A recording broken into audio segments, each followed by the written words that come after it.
India का moon mission Chandrayaan वो बिल्कुल लॉन्च के लिए तैयार है। सर कैसे देख रहे हैं इसको कि हम तो अभी सोच भी नहीं सकते चांद पर क्या हम हमारा तो अपना ये वाला जो जिस तैयारी उनकी अपनी टेक्नोलॉजिकल डेवलपमेंट ही है सारी। बेसिकली इंडिया ने हमेशा अपने साइंटिस्ट को इनकरेज किया है कि उसके अंदर वो आगे बढ़ के काम करें। यही इंडिया है, यही इसरो है कि दुनिया की नज़र है उस पर, और जो दुनिया की बड़ी बड़ी कंट्रीज़ हैं वो अपने स्पेस प्रोग्राम के लिए, अपनी स्पेस इंडस्ट्री के लिए इंडिया को चूज़ कर रही हैं। अच्छा सर ये बताएं, इंडिया जो है स्पेस टेक्नोलॉजी में बहुत ज़्यादा आगे जा रहा है। अभी वो अपना एक मिशन लॉन्च करने जा रहे हैं चंद्रयान-3 के नाम से। इससे वो चांद पे जाने की कोशिश कर रहे हैं। पहले भी उन्होंने कोशिश की थी, कोशिश नाकाम होगी, लेकिन उसके बावजूद वो कोशिश करें। इस सवाल से क्या कहेंगे आप? जी बहुत अच्छी बात है, वो अपने स्पेस प्रोग्राम को इतना ज़्यादा जो है वो वैल्यू करते हैं और इसमें इन्वेस्ट भी करते हैं। आई थिंक जो ये अब भी मिशन बना रहे हैं जो चंद्रयान है, इसमें उन्होंने मेरे ख्याल में 10,000 करोड़ मेरे ख्याल में इन्वेस्ट किया, और इसके मतलब देखें ये बहुत बड़ी रकम होती है। तो इतना पैसा सिर्फ एक प्रोजेक्ट पे लगाना मेरे नज़दीक ये बहुत बहुत बहुत खराज तहसीन की बात है। मैं उनको बेसिकली अप्रिशिएट करता हूँ, क्योंकि देखें हमारे नेबर हैं। और दूसरी बात, हम तो रेस में नहीं हो भाई, ठीक है, वो कम से कम कोशिश तो कर रहे हैं। तो इंडिया का और हमारा कोई कंपैरिजन नहीं बनता। उनकी इकोनॉमी जस्ट हमें किताबों में ये पढ़ाया जाता है कि जी जंग हो गई, फलां हो गया, ये हो गया। अब अगर फैक्ट्स एंड फिगर्स के ऊपर बात करें तो हमारा उनके साथ कोई कंपैरिजन नहीं है, वो बहुत आगे निकल चुके। इंडिया का मून मिशन चंद्रयान वो बिल्कुल लॉन्च के लिए तैयार है और जुलाई 13 उसकी डेट सामने आ रही है। नासा की उस पर भी ये है सारी डिटेल्स, और जो इंडियन मीडिया है, इंटरनेशनल मीडिया, वो भी इसको रिपोर्ट कर रहा है। सर कैसे देख रहे हैं इसको कि हम तो अभी सोच भी नहीं सकते चांद पर क्या हम हमारा तो अपना ये वाला जो जिस तैयारे पे हम हैं, यानी हमारा कंट्री वही एक चांद की सिचुएशन ऐसे पेश कर रहा है कि वो कभी लाइट नहीं होती, कभी पानी नहीं होता। तो आप कैसे देख रहे हैं इसको? और उनकी इंडस्ट्रियल डेवलपमेंट, उनकी जो बेस बनी थी ना 47 में, उन्होंने शुरू ही हैवी इंडस्ट्री से किया था। हैवी इंडस्ट्री जब होती है उसके बाद लाइट इंडस्ट्री आती है, जब आपका बेस बन जाए।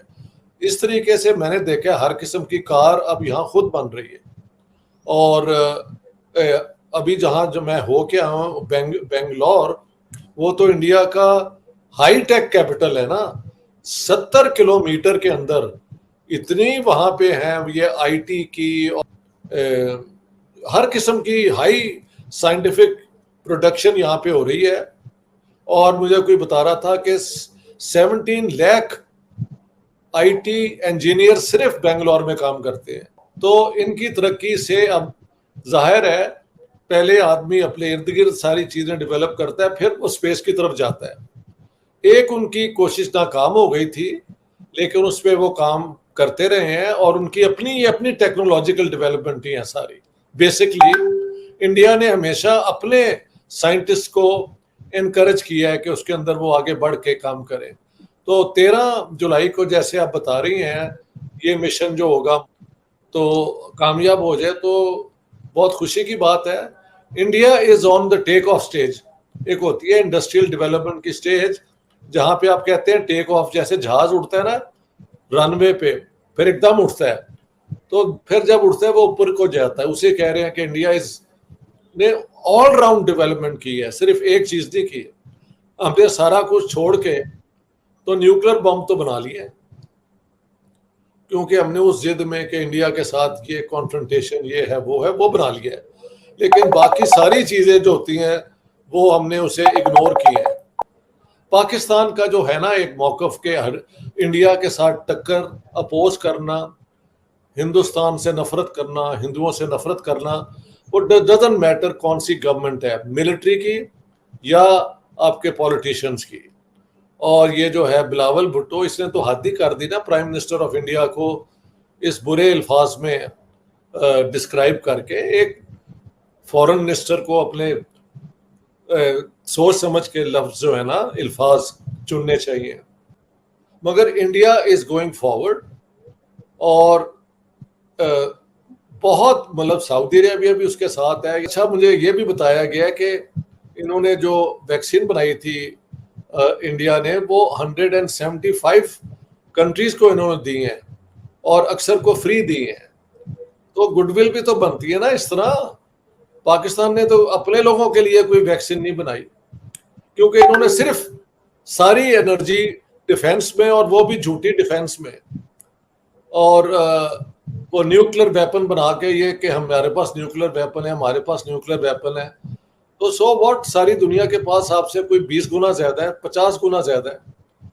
सो Pakistan has gone wrong completely. आप कैसे देखते हैं कि जिस तरह व्हाइट हाउस में या अमेरिका के अंदर भारत के वजीर आजम मोदी साहब को वेलकम किया गया, पाकिस्तान के लिए क्या मुश्किलात हैं आइंदा आने वाले दिनों में, या कि आप समझते हैं कि this is business as usual, ये होना ही था, इंडिया का स्टेचर इतना है, अमेरिका को उस खित्ते में एक मुल्क चाहिए जो कि एटलीस्ट चाइना को किसी न किसी लेवल पे काउंटर कर सके, या आप समझते हैं कि पाकिस्तान को कहीं ना कहीं वरिड होना चाहिए?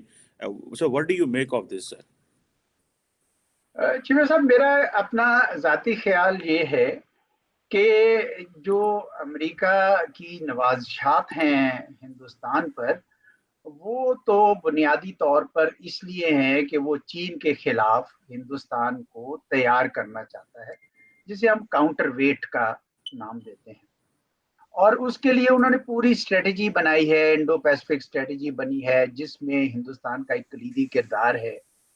लेकिन साथ ही साथ उन्होंने ये भी देखा कि हिंदुस्तान अब अपने आप को बड़ा मुल्क तस्वर करता है, और जिस तरह बरखा दत्त ने लिख दिया अपने आर्टिकल में वाशिंगटन पोस्ट में कि अब हिंदुस्तान एक पोल है, मल्टीपोलर वर्ल्ड में एक पोल है, अब ये आपका एलाई नहीं है। सो अब इवन वो अमेरिका का एलाई भी कहलवाना नहीं चाहता, क्योंकि उनसे उनकी ऑप्शंस खुल जाती हैं। वो चीन के साथ भी ताल्लुकात रखना चाहते हैं, रूस के साथ तो उनके रवायती तौर पर ताल्लुकात हैं, तो मोहब्बत तो है दोनों के दरमियान। लेकिन आप ये भी देख रहे हैं कि वो अमेरिका को भी हिंदुस्तान के मुतालिक इस बात का अंदाजा है कि शायद ये सब वो काम ना करे जो हम अपने अलाइज से लेते थे, और हिंदुस्तान को भी इस बात का अंदाजा है कि अमेरिका तो इतनी दूर बांध का मुल्क है, इससे जो फायदा उठा सकते हो वो तो उठा लो। भारत का स्पेस प्रोग्राम इसरो दुनिया का one of the best space program है। इसरो का मून मिशन चंद्रयान-3 जुलाई 13 को लॉन्च किया जाएगा, और इस बार इसके सक्सेसफुल होने के पूरे चांसेस हैं, क्योंकि जो चंद्रयान-2 था वो पार्शली सक्सेसफुल था, वो 100% सक्सेसफुल नहीं हो पाया था, इसीलिए इस मिशन को दोबारा करना पड़ रहा है, और इस बार इसके 100% सक्सेसफुल होने के चांसेस हैं। और आने वाले समय में इसरो बहुत से एम्बिशियस प्रोजेक्ट लाने वाला है, जो भारत के स्पेस प्रोग्राम को दुनिया का one of the best space program बना देने वाले हैं। इसरो अपनी एक्यूरेसी और मिनिमम से मिनिमम बजट में स्पेस मिशन को कंप्लीट करने के लिए भी इसरो का बहुत ही नाम है पूरे दुनिया भर की स्पेस एजेंसीज में।